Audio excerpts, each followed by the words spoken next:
अरिहंतों को नमस्कार, श्री सिद्धों को नमस्कार, आचार्यों को नमस्कार, उपाध्यायों को नमस्कार।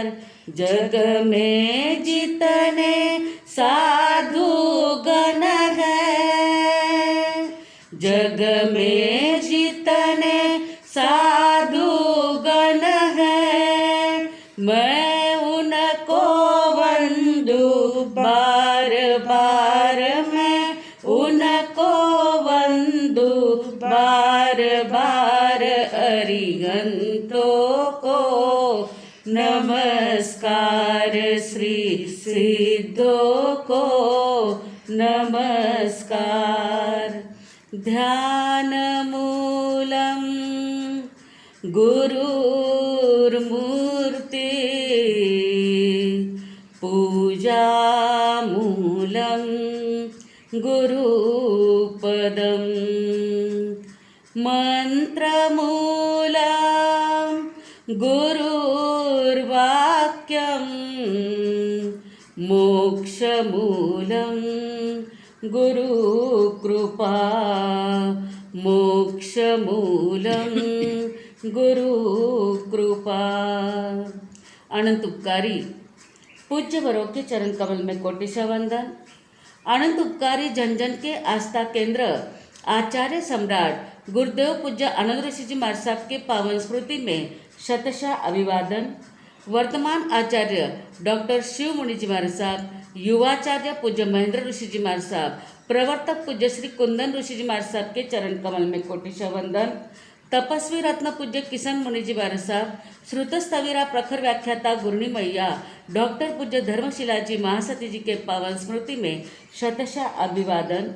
उपस्थित धर्मप्रेमी भाइयों, करुणामूर्ति माताओं तथा बहनों, बड़ी साधु वंदना के ऊपर हम विचार कर रहे थे। 35 गाथा के ऊपर हमने विचार कर लिया। आज 36वीं गाथा के अंदर हम देखते हैं क्या आता है। गंगदत्त मुनि आनंद तारंतरन जहाज, मुनि कौशल रोहो दियो गणाने साज।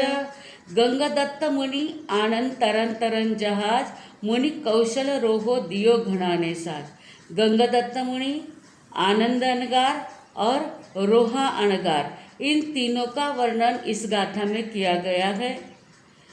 भगवान मुनि सूरत स्वामी के समय में गंगदत्त नाम के गाथापति थे। हस्तिनापुर एक सुरम्य नगरी थी। वहाँ पर मुनि सूरत भगवान विचरण करते हुए आते हैं।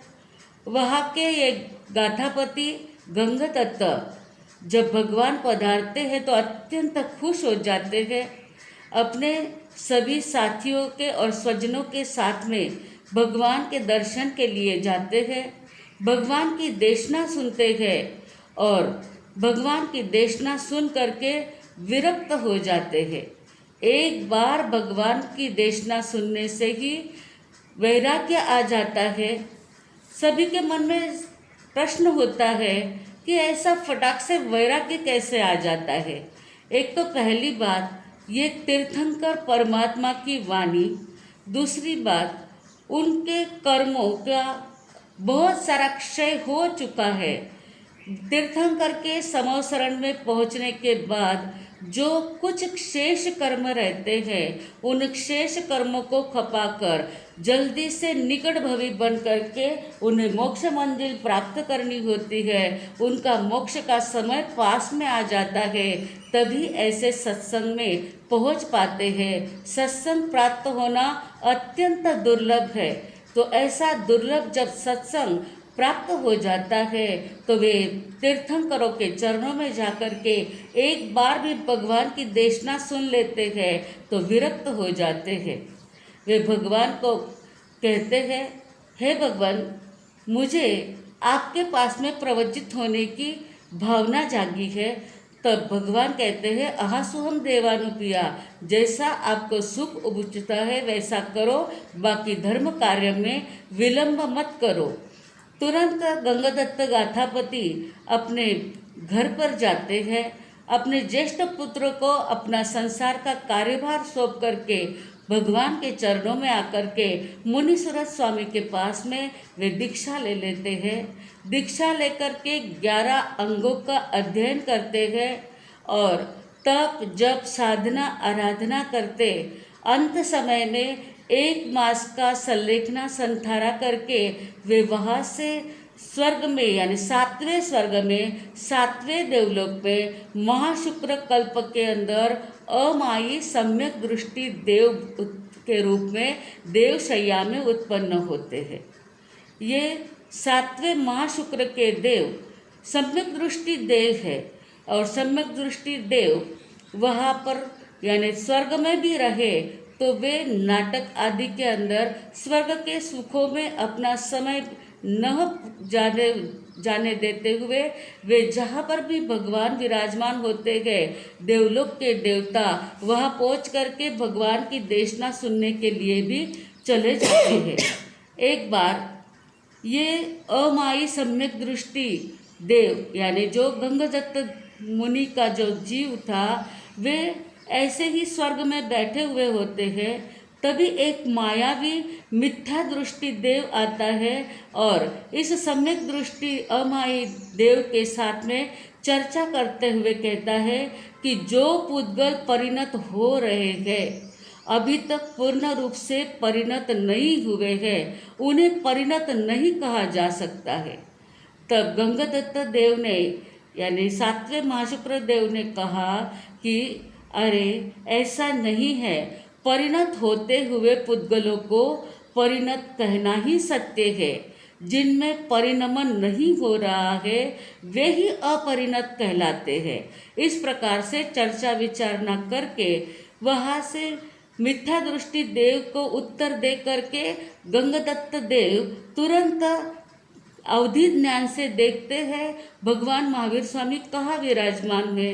उन्होंने देखा कि तिरछा लोक में लोक 3 प्रकार का है, ऊर्ध्वलोक, अधोलोक और तिरछा लोक। ऊर्ध्वलोक में तो देवता रहते हैं, उसके अग्रभाग में सिद्धशिला पर सिद्धों के जीव रहते हैं और जो तिरछा लोक है जिसे हम मध्यलोक भी कह सकते हैं, जो तिरछा लोक है वहाँ पर मनुष्य तिर्यंच आदि रहते हैं और अधोलोक में नारकी के जीव रहते हैं। इस प्रकार से 3 प्रकार का लोक है।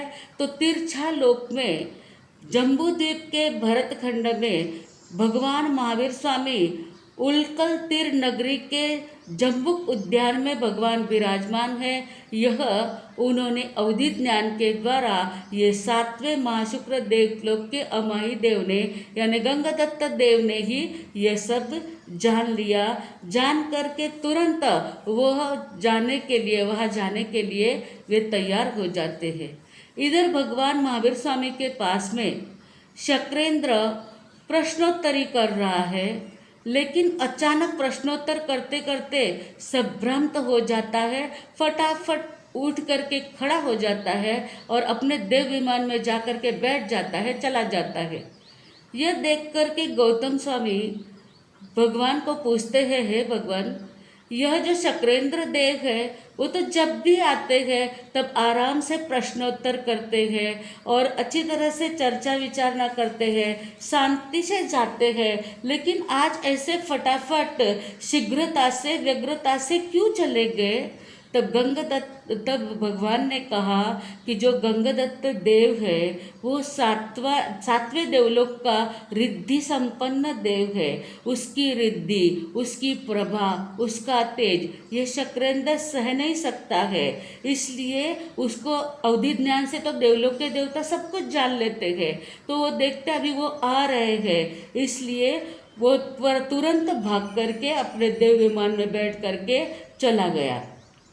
तब उतने में ये जो 7वें देवलोक के महाशुक्र देव गंगादत्त देव है वे भगवान के पास में पहुंच जाते हैं, भगवान के चरणों में वंदन नमस्कार करते और वंदन नमस्कार करके भगवान को कहते हैं कि मेरे साथ में मायावी मिथ्या दृष्टि देव ने इस प्रकार से चर्चा की थी कि जो पुद्गल परिणत हो रहे हैं, अभी तक पूर्ण रूप से परिणत नहीं हुए हैं, उन्हें परिणत नहीं कहना चाहिए, लेकिन मैंने उसे कहा कि परिणत होते हुए पुद्गलों को परिणत ही कहना चाहिए। जो परिणत हुए ही नहीं हैं, जिनमें परिणमन नहीं हो रहा है, वे ही अपरिणत कहलाते हैं। तो भगवान ने कहा आपका उत्तर यथार्थ है, मैं भी वहाँ रहता तो यही उत्तर देता था, आपने जो जवाब दिया बिल्कुल बराबर है। तब गंगादत्त देव ने पूछा कि हे भगवान, मैं भव्य सिद्धिक देव जीव हूँ या अभव्य सिद्धिक जीव हूँ? तब भगवान ने कहा आप भव सिद्धिक जीव हो, तुम चरम शरीर, यह जने देवलोक का जो ये आयुष्य है वो पूरा करने के बाद जब मनुष्य जन्म महाविद्य क्षेत्र में मनुष्य जन्म प्राप्त करोगे, 17 सागरोपम का देवलोक का आयुष्य पूरा होने के बाद आप महाविद्य क्षेत्र के अंदर जन्म लोगे और वहाँ पर आपका चरम शरीर यानी अंतिम शरीर रहेगा। उसके बाद में आप सिद्ध बुद्ध और मुक्त बन जाओगे। यह बात सुनकर गंगादत्त देव खुश हो जाते हैं और 32 प्रकार का नाट्य दिखा करके खुशी प्रकट करने के लिए 32 प्रकार का नाट्य दिखाते हैं और वहाँ से रवाना हो जाते हैं। कहने का मतलब इतना ही है, हमने अभी तक जितने भी चरित्र देखे हैं उसमें सब में ज्ञान क्रिया आदि का महत्व है। इसीलिए तत्वार्थ सूत्र में कहा है ज्ञान क्रियाभ्याम मोक्ष, ज्ञान और क्रिया से मोक्ष मंजिल प्राप्त हो जाता है। ज्ञान ध्यान सीखना, जो भी भगवान के पास में आते हैं वह ज्ञान ध्यान सीखते हैं। इसीलिए अपने जीवन को मंदिरमय बनाना है जिसमें ज्ञान और संयम की पूजा होनी चाहिए। जीवन मंदिर है, जीवन मंदिर है, ज्ञान की जिसमें होती है पूजा, ज्ञान की जिसमें होती है पूजा, ये संयम का घर है। जीवन मंदिर है, जीवन मंदिर है। हम भावों के पुष्प चढ़ाए और दया की ज्योत जगाए, दुखी जन को देखा न जाए, आंसू भर आए। जीवन मंदिर है, जीवन मंदिर है। जो कदम हम आगे बढ़ाए, स्वयं मार्ग हम बन जाए। जो कदम हम आगे बढ़ाए, स्वयं मार्ग हम बन जाए। हटना पड़ेगा उसी को बीच में बाधक बन आए। जीवन मंदिर है, जीवन मंदिर है। यह जीवन मंदिर के समान है जिसमें ज्ञान और संयम की पूजा हो तो वह जीवन सार्थक है। अन्यथा संसार में तो अनेक कार्य करते करते जिंदगी ऐसी ही पूरी हो जाती है। जिंदगी में यदि ज्ञान और संयम की साधना नहीं रहेगी तो उस जिंदगी का कोई उपयोग नहीं है। हमारे जीवन में इतने चरित्रों को सुनने के बाद कितना परिवर्तन हुआ। कितने जीवों ने कितने अल्प समय में वैराग्य प्राप्त करके मोक्ष महल को प्राप्त कर लिया। कोई स्वर्ग में जाते हैं तो हमें भी अपने जीवन में यह त्याग और वैराग्य तो आना ही चाहिए। जीवन यह मंदिर है, स्मशान नहीं है। मात्र खाना पीना और मौज करना, eat drink and B Mary, यही जिंदगी नहीं है। जीवन को यदि मंदिर बनाना है तो ज्ञान और संयम की पूजा उसमें होनी ही चाहिए। इस प्रकार से गंगदत्त अनगार देवलोक का आयुष्य पूर्ण करके जब महाविद्य क्षेत्र में जाएंगे तो वह वहाँ से सिद्ध, बुद्ध और मुक्त हो जाएंगे। इस गाथा में गंगदत्ती मुनि आनंद अनगार, ये भी भगवान महावीर स्वामी के संत है, जो भगवान महावीर स्वामी के साथ में विचरण करते करते श्रावस्ती नगरी के कोष्टक उद्यान में सभी पधारे हैं। आनंद अनगार बेले बेले पारने करते थे, यानी 2 उपवास पारना, इस प्रकार का उनका तप था।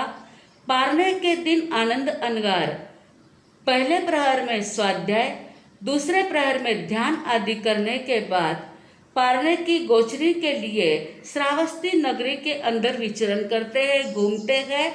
जब वे चलते चलते गोचरी के लिए घूमते घूमते हलाहल कुंभारी के दुकान के पास में आते हैं तो बाहर जो गौशालक है, दुकान के बाहर में जो जहाँ से यह आनंद अनगार फिर रहे थे वहाँ पर गौशालक था। और गौशालक वह भी बना तो भगवान का शिष्य था, जबरदस्ती से भी क्यों न हो, लेकिन भगवान का शिष्य बन गया था। तो वह भगवान का शिष्य जैसे ही यानी अनगार को देखा, आनंद अनगार को देखा तो उसको कहता है, ए आनंद इधर आ जा। बेचारे आनंद अनगार डरते हुए जाते हैं उनके पास में। तब आनंद अनगार को गौशालक कहते हैं, तुम अपने गुरु को जाकर के कह देना मेरे संबंध में कुछ भी बातें न करे, कुछ भी ना बोले। यदि मेरे लिए कुछ बोले हैं तो मैं सभी को भस्म कर दूंगा, और यदि तू अच्छी तरह से ये बात पहुंचाएगा तो मैं तुझे अकेले को बचा दूंगा। जैसे एक उदाहरण देता है गौशालक कि व्यापारी लोग, बहुत सारे व्यापारी लोग जंगल से जा रहे थे और साथ में खाने पीने की सारी चीज़ें उन्होंने ले ली थी, परंतु उनका पानी समाप्त हो जाता है। और जब पानी खत्म हो जाता है तो पानी को ढूंढने के लिए वे व्यापारी जंगल के अंदर घूमते रहते हैं। उनको एक जगह पे ऐसे मिट्टी के 4 शिखर नजर आए।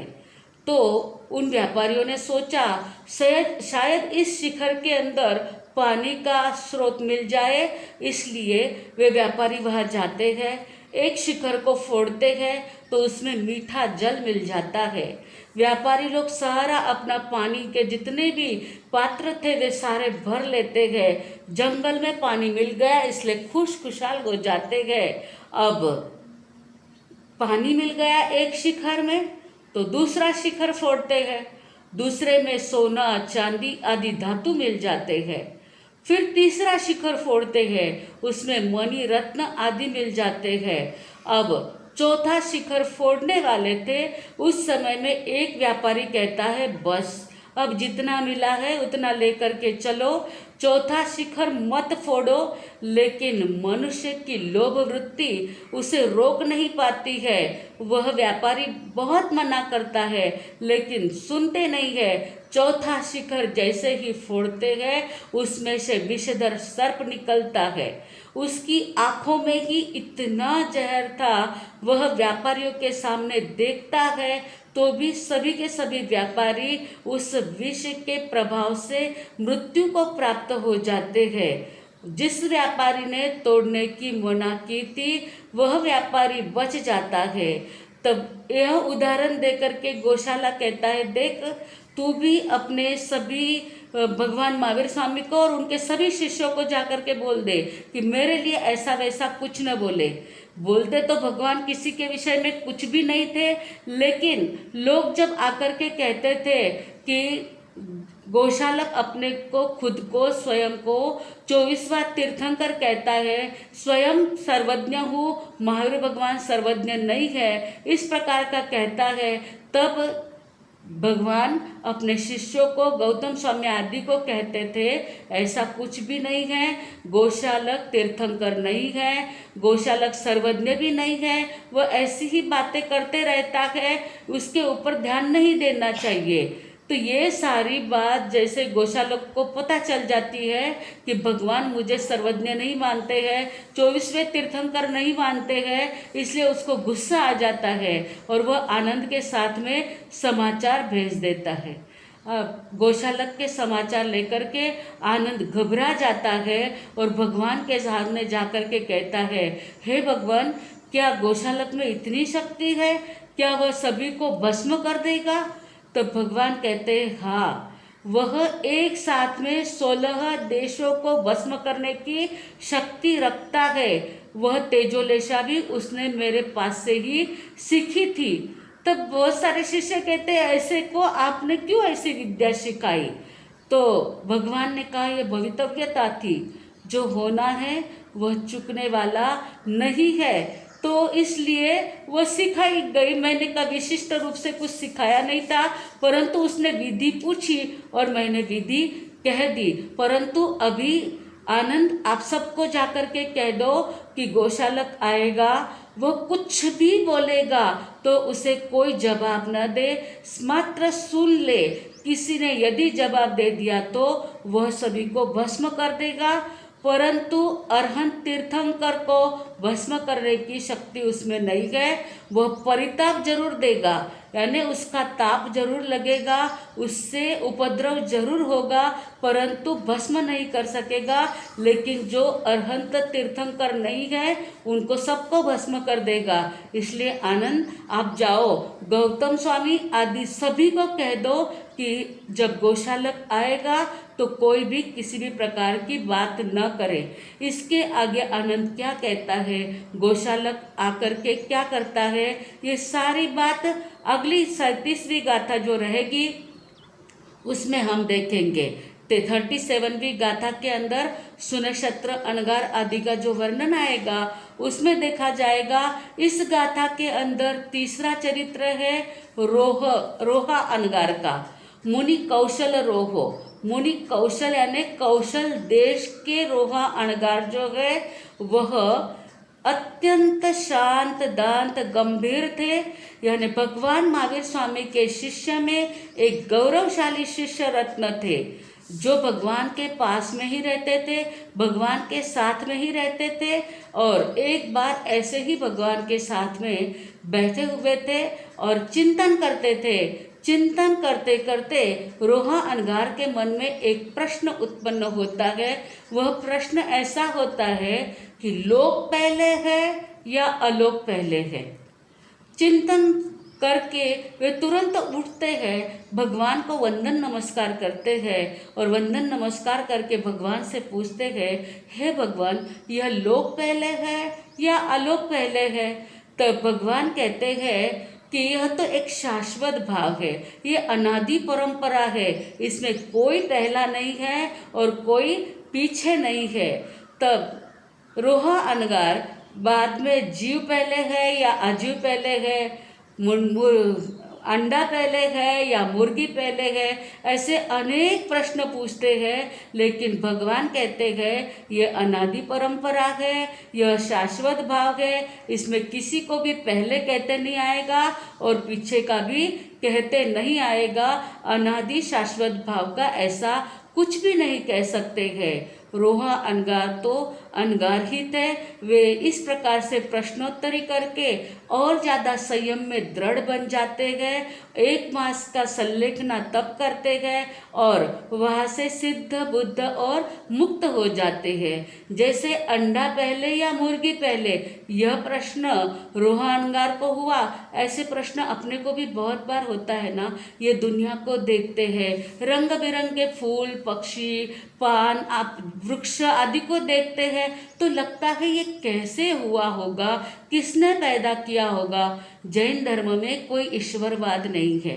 यदि ईश्वर ने यह किया है तो ईश्वर ने किसी को अच्छा, किसी को काला, किसी को गोरा, किसी को गरीब, किसी को श्रीमंत, ऐसा क्यों किया होता। ये तो सब कर्मों की माया है, ये शाश्वत भाव है, इसको पैदा करने वाला कोई नहीं है। हर एक जीवात्मा अपने अपने कर्मों के अनुसार ही होता है। जीव पहले है या अजीव पहले है ये कुछ भी नहीं कह सकते हैं। ये तो दुनिया कैसी बनी है वही केवल ज्ञानी ही जान सकता है।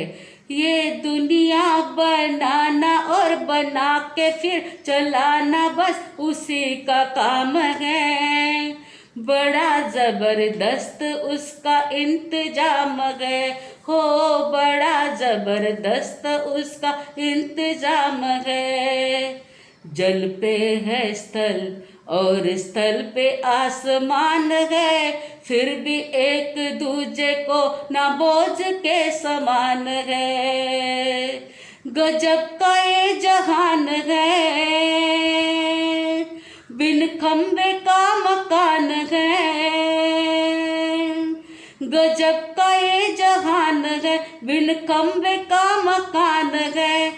गजब का ये जहान है, बिन खंबे का मकान है। करने वाला इसको अनजान है, बड़ा जबरदस्त इसका इंतजाम है, हो बड़ा जोरदार इसका इंतजाम है। यह कैसे बना है, क्या बना है, न आज दिन तक कोई कह सकता है। जैसे कहते हैं ना, ये पृथ्वी किस पे खड़ी, शेषनाग पे खड़ी तो किससे बड़ी। इस प्रकार से दुनिया को समझना बहुत कठिन है। तो इस प्रकार हम भी चर्चा विचारना करते रहते हैं। अब आगे के क्या भाव आते हैं, अवसर होगा तब देखा जाएगा। बोलो महावीर स्वामी भगवान की जय। आज के प्रवचन के प्रश्न। पहला प्रश्न है, साधु वंदना की 36वीं गाथा में कितने चरित्र का वर्णन है। बड़ी साधु वंदना की 36वीं गाथा में कितने चरित्र का वर्णन है, यह पहला प्रश्न है। दूसरा प्रश्न है, गोशालक में कितने देशों को भस्म करने की शक्ति थी। गोशालक में कितने देशों को भस्म करने की शक्ति थी, यह दूसरा प्रश्न है। और तीसरा प्रश्न है, लोक के कितने प्रकार है। लोक के कितने प्रकार है, यह तीसरा प्रश्न है। रोजाना की तरह ही आपको जवाब दे देने हैं। आज के सामूहिक पचकान। भोजन के पहले 5 नवकार मंत्र गिनना। भूल जाओ तो दिन भर में 11 नवकार मंत्र कभी भी गिन लेना। और आज स्प्राउट के धान नहीं खाना। महाराष्ट्र में कहे तो मोड़ आया हुआ, और हिंदी में कहे तो कोम, जिसको कोम निकल जाता है, वह अनाज आज नहीं खाना है। ऐसे एक पचकान बड़े महाराज सब अभी आपको देंगे। उसके बाद मंगल पाठ। भोजन के पहले 5 नवकार मंत्र गिनना। भूल जाओ तो 11 नवकार मंत्र दिन भर में कभी भी गिन लेना। आज मोड़ आया हुआ धान नहीं खाना। बाय चांस आज खा लिया हो तो दूसरे दिन इस व्रत का पालन कर लेना। धारणा प्रमाणे उपयोग सहित पचकान। ओ श्रे। गुरुदेव गुरुनी जी महाराज साहब की आज्ञा से चतारी मंगलम, अरियंता मंगलम, सिद्धा मंगलम, साहू मंगलम, केवलीपणात्तो धम्म मंगलम, चतारी लोगुत्तमा, अरिहंता लोगुत्तमा, सिद्धा लोगुत्तमा, साहू लोगुत्तमा, केवलीपणात्तो धम्म लोगुत्तमो, चतारी शरणं पवज्जामि, अरिहंते शरणं पवज्जामि, सिद्धे शरणं पवज्जामि, साहू शरणं पवज्जामि, केवलीपणत्तम धम्मम शरणं पवज्जामि। 4 शरणा, दुख करना, सुख करना, आनंद करना, मंगल करना, सकल कार्य सिद्ध करना। और शरणों कोय जो भवि प्राणी आदरे तो अक्षय अविचल पद होय। बोलो भगवान महावीर स्वामी की जय।